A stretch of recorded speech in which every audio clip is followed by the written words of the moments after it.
evening. My name's Mark Thomas. I'm from South London. Thank you very much for inviting me. In 2009, I decided that I was going to walk the entire length of the Israeli wall on the West Bank, starting in the northeast, up just past Jenin and Bissam, as far as I could towards the Jordan Valley, and use the wall as a route to follow the whole thing through. And I wrote a book about it in 2010. In all honesty, I look at this book now and think, what the fuck did I think I could do? Seriously, I'll just wander in, it'll be great. However, this is I'll read you a couple of bits from this. Epiphanies are simply not what they used to be. They used to involve being blinded by spiteful gods or screaming in overflowing bathtubs. But on my road to Jerusalem, there was no great road to Damascus moment when I decided to walk the entire length of the Israeli wall, to use its concrete and wire as a route map along the West Bank. The dawning was slow and gradual. The light bulb that went on over my head was an environmentally friendly one. So there was a prolonged period of darkness, it followed eventually by a sickly dim yellow glow. While the notion to hike the West Bank arrived gently and without fuss, one afternoon in 2009, the transformation of the idea into an obsession was total and rapid. I gave it a name, Walking the Wall. Time in the diary was set aside for Walking the Wall. A map was stuck up on the wall and given the title, Walking the Wall. But most of all, I talked to people about walking the wall and what the project would be. The first person I sought the advice from was a friend of mine from teenage years called Tony. Talking to him at first was essential because he might live in Stoke Newington and have all the normal worries about children and mortgages and that kind of thing, but he regularly goes on holiday to North Korea.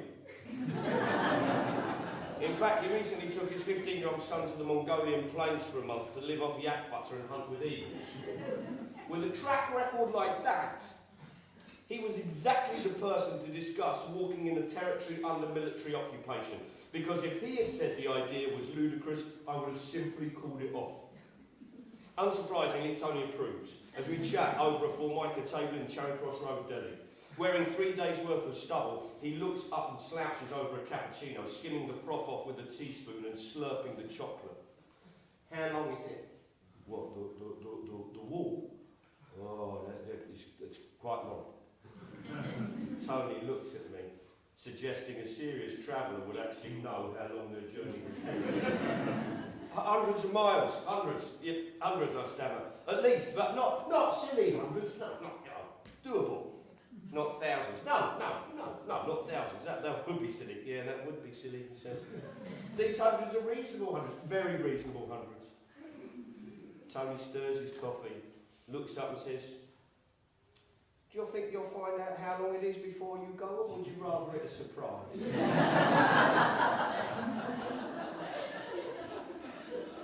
I wanted to ramble, to treat this as a ramble, because I believe all military walls eventually become pathways. Whether it is the Great Wall of China, whether it's a Berlin Wall, whether it's Hadrian's Wall, eventually they become tourist attractions. And if I'm honest, a part of me just wanted to do the walk before the Great Hordes arrived. But it is a firm belief that all walls should eventually have written upon them the words of favours. They're a symbol of favour. And I wanted to ramble it because rambling to me seemed eminently English, or an English radical idea. Rambling, the very act of it, the word of it, is walking without purpose, or indeed discussing without purpose, or indeed having a purpose. I love the idea of rambling, especially the English radical tradition of rambling. In the 30s, Kinderscout, which is up in the Peak District, which was where people were forbidden from walking. The working people weren't allowed access onto it.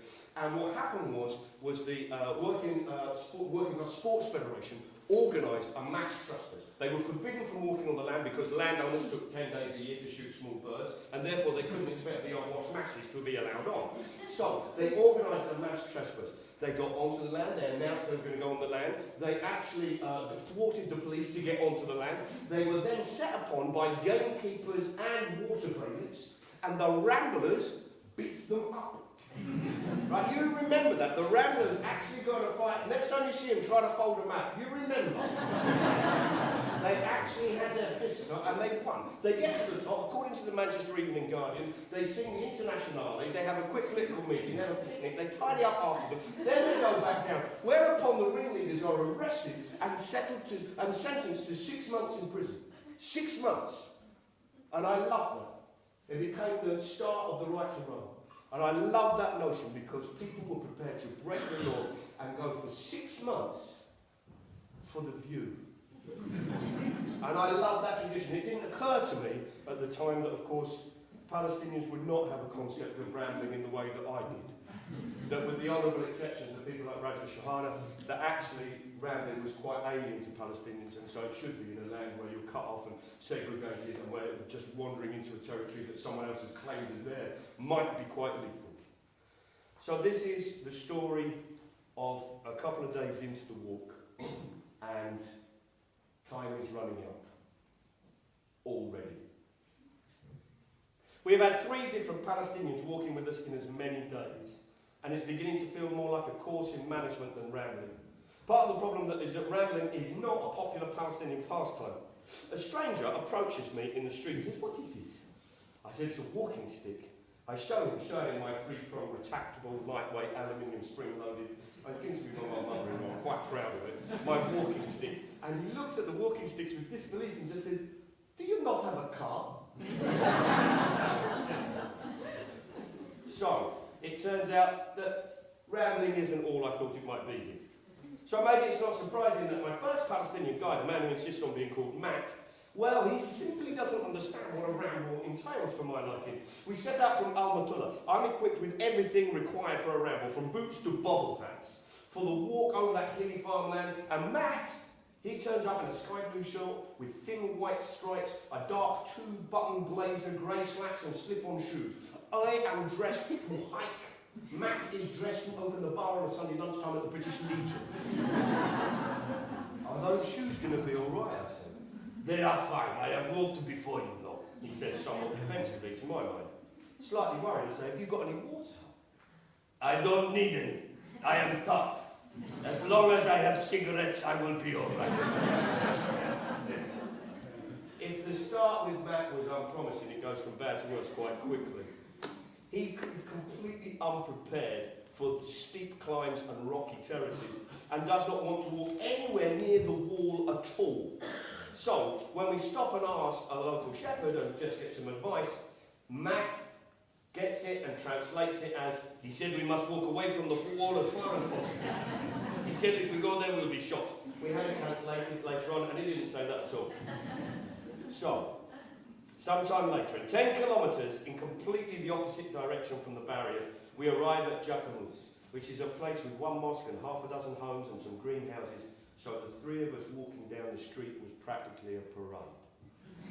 I've given Matt the nickname of Columbus because, apart from heading in the wrong direction, it also acts as if he's just discovered tobacco, ceaselessly smoking. He just smokes, just totally all the time smoking. And at one point I lose my temper and just say, "Look, you've spent half the walk telling me how Israel is trying to destroy Palestine, and the other half of the walk, you've tried to give yourself a terminal illness and give them a head start. Why is it that so many Palestinian men smoke? Things are changing." "Really?" "Yes, they are changing. Things are becoming very progressive." "Seriously?" "Yes, many women are smoking now."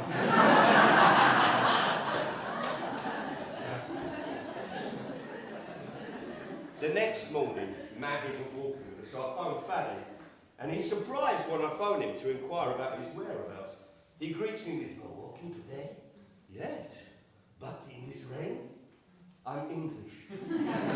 "Really?" he says, questioning my intentions rather than my place of birth. "I'm English, Fanny, and that's what we do. If it rains, we walk. If it snows, we climb Snowdon and wait to be rescued.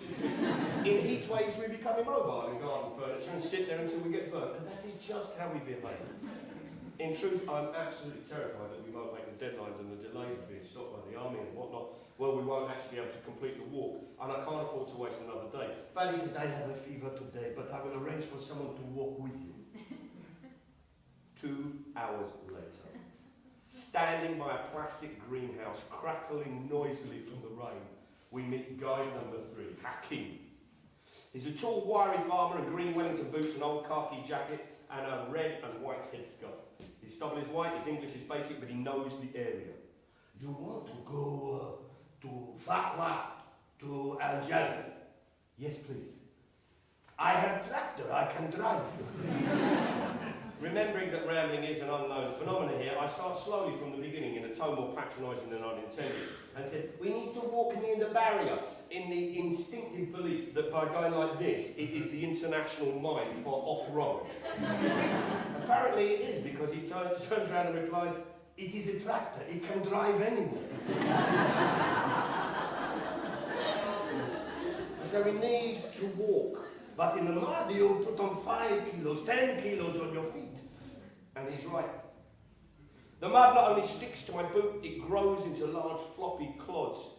While Hakim lifts his head and just walks calmly into the squall, I flail behind in brown furrows of farmland like someone given a pair of clown shoes during the Battle of the Somme. The surrounding hills are empty, deserted but for the sound of the odd F-16 plane that interrupts the white noise of perpetual downpour. We traipse under dripping trees, up pathways with rivulets, flowing down them and plough across flooded farmland, and we are soaked. Water runs off our clothes and over our faces, forcing us to blink. My jeans are brown with mud from the knee down. The waterproof that clings to my back has been proved to be a lie. Phil, my cameraman, says, are you all right, mate? You okay? How are you feeling? Like I'm on holiday in Wales, but without my family. Hakim, hands still, hips behind him and head down, walks steadily on, leading us along the wall, or at least 150 metres parallel to it. After 2 hours, we take shelter and we go underneath an olive tree for a few minutes. And our voices suddenly become loud under the relative peace of its branches. Hakim reaches for a cigarette. It should be scientifically impossible for him to smoke in this weather. But as a Palestinian male, he is able to smoke anywhere, yes, with the exception of a British pub. We drink out of the water bottle in turns, Hakim holding it away from his lips and pouring it directly into his mouth. And I unwrap some bashed Kendal mint cake. For those of you who don't know what Kendal mint cake is, it's essentially mint-flavoured diabetes given to It turns to mush in my hands. Would you like some? Hakim holds his cigarette up by way of defence, saying, no thanks. And then he says this. I used to come as a boy here. His speaking is erratic and it's broken English. With friends come here, no walls. We walk beside the Bet Shan. He waves his hand in the general direction. We come here and catch rabbits. Then you could go anywhere. You could walk anywhere. No problems here. He lifts up and nods his head as if making a list. Problems, occupation, money, things at home. Leave it behind. Here you feel free. You are free. I've not come here for many years, I forget. Hakim takes a final drag on his cigarette and bends down to put the butt under his boot and says with a grunt, I'm glad I come today. We've got another 3 hours of walking, and it's going to be raining, and the mud ahead is going to get all over us. And yes, it will be tiring, and yes, we're going to get soaked, and yes, I will scramble down these terraces with all the grace and agility of a mattress being thrown into a skip. But today has been a day of rare joy, because I found my first Palestinian ramble.